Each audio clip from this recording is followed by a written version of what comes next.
সকলোকে এটা জোৰচাই চাপৰি দিবলৈ নহ'ব অফিচিয়েল ডকুমেণ্ট দিব গড়টোৰ কিছু অংশ প্ৰাকৃতিক দুৰ্যোগ আৰু বেদখল হৈছে তাৰ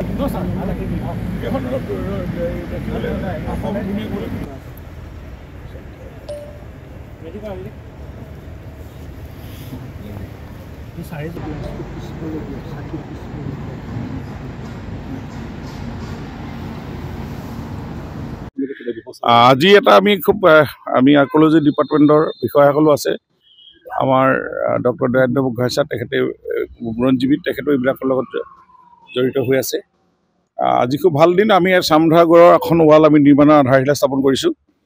আৰু গড়টোৰ আমাৰ যিমান কিলোমিটাৰ মাটি ইতিমধ্যে আমাৰ লগত থাকিব লাগে ক'ৰবাত বেদখল হৈছে বুলি আমাক জনাইছে গতিকে এইখিনি কথা আমি গভৰ্ণমেণ্টৰ লগত পাতিম আজি আমি এনেকুৱা পুৰণি কীৰ্তিচিহ্ন হওক বা এনেকুৱা ঐতিহাসিক এই স্থানবোৰ এই গড়টোৱে ধৰি লওক আমাৰ জ্বলন্ত প্ৰতীক অসমীয়া সূৰ্য বীৰ্য কঢ়িয়াই অনাৰ ক্ষেত্ৰত এই যুদ্ধই যিটো ভূমিকা লৈছিলে আমি সকলোৱে জানো ইয়াক সংৰক্ষণ কৰাটো দায়িত্ব আছে চৰকাৰৰ আৰু ইয়াক আমি কিমানখিনি দখল হৈ আছে আমি এটা ছাৰ্ভে কৰিবলৈ চাৰ্কুল অফিচাক দায়িত্ব দিম আৰু আমি ৰেভিনিউ ডিপাৰ্টমেণ্টৰ পৰা এইখিনি যিমান পাৰোঁ আমি সেইখিনি এফেকশ্যন কৰিব লাগিব কাৰণ এইটো আমাৰ সঁচাকৈ এটাৰ সন্মানৰ কথা আছে অসমীয়া জাতিৰ কথা আছে গতিকেলৈ এইখিনি ক্ষেত্ৰত আমি চৰকাৰে কেনেধৰণৰ কম্প্ৰমাইজ নহয় আমি ইতিমধ্যে এনেকৈ চৰাইদেউ যেনেকৈ ৱৰ্ল্ড হেৰিটেজ কৰা হৈছে তাতো এনেকুৱা ধৰণৰ আমি সকলোৱে ৰাইজে চইচে এৰি দিছে এনেকুৱাবিলাকত কাৰোবাৰ যদি দখলটো থাকে তেওঁলোকে উইলিংলি এৰি দিব আমি জানো আমি অনুৰোধ কৰিম যাতে এই গড়টোৰ আমি প্ৰতীক আমি ৰাখিম ইয়াৰ আৰু ইয়াক আমি উঠি অহা প্ৰজন্ম অসমৰ এইটো সম্পদ সকলোৱে এইখিনিত সহযোগ কৰিব গতিকেলৈ মই আজি আহি আমি কাইলৈ মেডাম মেফি পবিত্ৰ পুৰুষক তৰ্পণ কৰা বা স্মৰণ কৰা দিন এই মুহূৰ্তত এই যুদ্ধত প্ৰাণ আহুতি দিয়া এইখন হেকযুদ্ধ 1616 চনত প্ৰতাপ সিংহই নিৰ্মাণ কৰা এইটো গড় আমি সংৰক্ষণ কৰিম আৰু ইয়াক সৌন্দৰ্যবৰ্ধন কাৰণ বনাইছিলেই তেনেকৈ গড় সাধাৰণতে হাতীয়ে বা ঘোঁৰাই আক্ৰমণ কৰিব নোৱাৰাকৈ ঘৰবিলাক বনোৱা তাৰ যি বিজ্ঞানসন্মত তাত যিটো কৌশল আছিল ঘৰ নিৰ্মাণ কৰা কাষত খাৰুই থকা এইবিলাকে স্বাগতসকলৰ দিনত এনেকুৱা ধৰণে ৰাখিবৰ কাৰণে যুদ্ধত জয় হ'বৰ কাৰণে এইবিলাক ঘৰ নিৰ্মাণ কৰিছিল আৰু গতিকেলৈ এনেকুৱা ধৰণৰ যদি আমি পুনৰ নিৰ্মাণ কৰিব পাৰোঁ বা এইখিনি পুনৰ উদ্ধাৰ কৰিব পাৰোঁ খুব ভাল হ'ব গতিকেলৈ মই ভাবোঁ ইয়াত ছাৰ্ভে এটা কৰাৰ পাছত পুনৰ আমি ক'ত কিমান দখল হৈ আছে আমি জানিব পাৰিম আৰু এইখিনি নিশ্চয় চৰকাৰে আন্তৰিকতাই এই ঐতিহাসিক স্থানটো আমি সংৰক্ষণ কৰাৰ ক্ষেত্ৰত বেদখলমুক্ত কৰাটো আমাৰ কাম আমি খুব সোনকালে হাতত ল'ম আৰ্কলজি ডিপাৰ্টমেণ্টটো আমি এইখিনি অলপ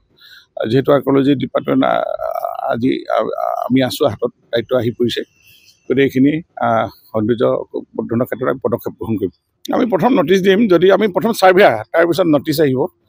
তাৰপিছত আৰু যদি তেওঁলোকে মানে এফেকশ্যন হ'ব এনেকুৱা ধৰণৰ প্ৰস্তাৱ আছে আৰু যদি কাৰোবাৰ একেবাৰে লেণ্ডলেছ মানুহ আমি ক'ৰবাত মাতি দিম কোনোবাই যি এনেকৈ আছে এইখিনি আমাৰ গভৰ্ণমেণ্ট পলিচি আছে 2019 পলিচিও আছে তেনেধৰণে আমি তেওঁলোকক যিহেতু গড়টো আমাৰ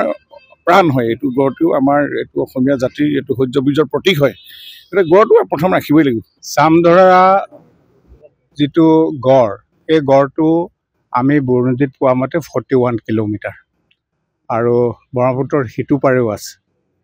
বহুত মানুহে নাজানে যে ইয়াত এটা গড় আছিল নেশ্যনেল হাইৱেটো যে গড়টো কাটি বনাইছে সেইটো বহুতেই নাজানিছিলে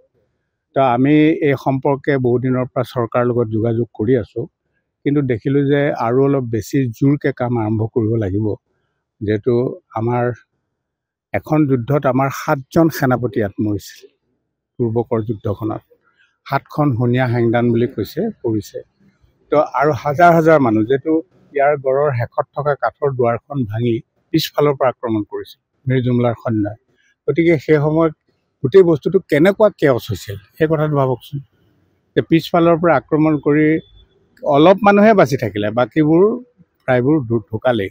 গতিকে ইমান বেছি ব্লাড দি তেজ দি ৰক্ষা কৰা স্বাধীনতাটো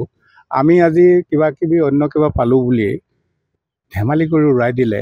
আমাৰ পূৰ্বপুৰুষে কেতিয়াও ক্ষমা নকৰিব সেইকাৰণে আমি ভাবিছোঁ যে যিমান পাৰা যায় এই গড়টোৰ সংৰক্ষণ কৰিবৰ কাৰণে চৰকাৰক আহ্বান জনাম আৰু আমি ভাবিছোঁ যে চৰকাৰো ইয়াৰ ক্ষেত্ৰত আমাক সহযোগ কৰিব আপুনি বিচৰা বাতৰি পাব কেৱল নিউজ 18 এপত নিউজ 18 এপ ডাউনলোড কৰিবলৈ স্ক্যান কৰক এই QR কোড গুগল প্লে ষ্টৰতো পাব এই নিউজ 18 এপ